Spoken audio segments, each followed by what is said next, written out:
sometimes you can come across something new that helps you reconfigure the way that you're living almost instantly in a more comprehensive and fuller way. But more common is the traumatic response, which is when the presuppositions of your world are shifted dramatically and you fall into the surrounding chaos. Then it's so hard on you that, it actually does you psychophysiological damage.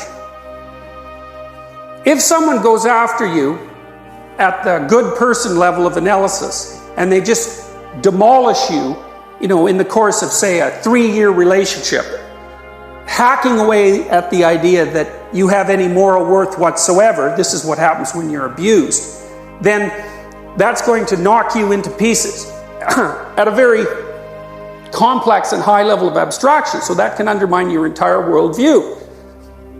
If the person instead helps you retool the little behaviors and the little microstructures that make you up, and if you're willing to participate in that, and if you're open to corrective feedback from the world, then you can continually adjust yourself at a small level, and then that makes the things in the hierarchy a little higher, a little healthier, and then that makes the aggregation of those things a little higher in the hierarchy a little healthier and a little more complete. Then you can do this bit by bit retooling without ever having to suffer the demolition of huge chunks of your personality. So let's go back to the relationship where there's a betrayal. It's like virtually every time someone gets flipped upside down because of a betrayal in a relationship, after the betrayal happens, they say to themselves, there were all these signs I didn't pay attention to. So, and maybe the first sign is, who knows, your partner starts to flirt a bit more when you go out on a social occasion. And not a lot more, just a bit more. And you decide, because maybe you're timid, that's okay. You're not going to do anything about it. But it's interesting that it happens. It grabs your attention. And it means something. But what you decide is, it's not worth paying attention to. And so maybe the next 8 times that you go out, the same thing happens, but it happens at a somewhat accelerated rate. And then maybe the person starts to go out without you.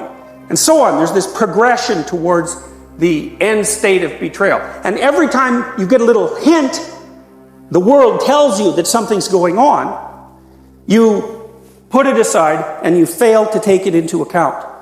Well, you're foregoing your opportunity to adjust the relationship at micro stages, because maybe what you should have done the first time that happened is you should have gone home with your partner and said, what the hell's going on?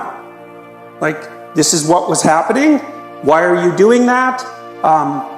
Here's how you should have behaved. And of course, that's going to be a fight. There's absolutely no doubt about it. But it might be a micro fight instead of the relationship is over fight. And in order to keep a relationship healthy, it needs to be retooled at micro levels constantly. And the same is the case with your own character. When you encounter something that's unexpected, especially if it's small enough to handle, you need to extract the information from it, rebuild the world, and rebuild yourself. And then maybe if you continue doing that, every time you get evidence of an anomaly or an error, or every time the world manifests some meaning to you, then you won't have to fall apart, because the structure that constitutes you is going to remain viable and healthy from the bottom up. And if you don't do that, then those errors are going to accumulate, and when they finally do manifest themselves as unavoidable, like when your partner says, I don't want to be with you anymore, or I've been with someone else for the last year, there's no ignoring that, then the whole thing comes crashing down. You're no longer in a relationship, you're no longer in a good relationship, and then all the other things become questionable. So, meaning manifests itself so that you can retool being itself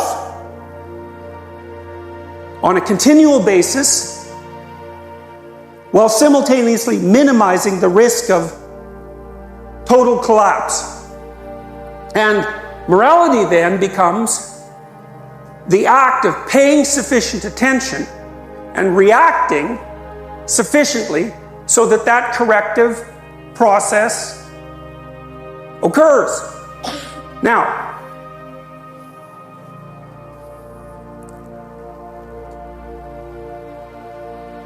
so you're inside one of these. You're going from point A to point B. And as you do that, things you want to have happen, and things you don't want to have happen, and things you don't understand happen. And let's say that you investigate the things that you don't want to have happen, and you investigate the things that you didn't expect. And you do that as soon as they come up. So then what happens? Well, partly what happens is you're going to change your perceptions a bit, and you're going to change your actions a bit, and what that'll culminate in over time is that this whole structure will change. So instead of going from point A to point B, maybe you start shifting so that you're going from point A to point C.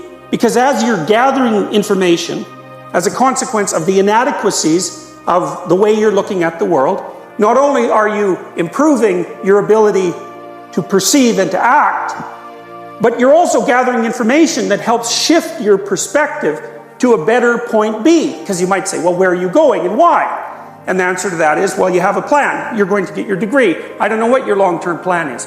But there's no reason to assume that your long-term plan is correct, even though there's no reason to assume that you can do without one.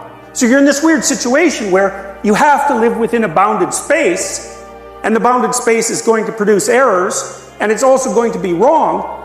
But at the same time, if you use the bounded space, then you can transform it continually across time, even what it's aimed at, and you can minimize the probability of precipitous collapse.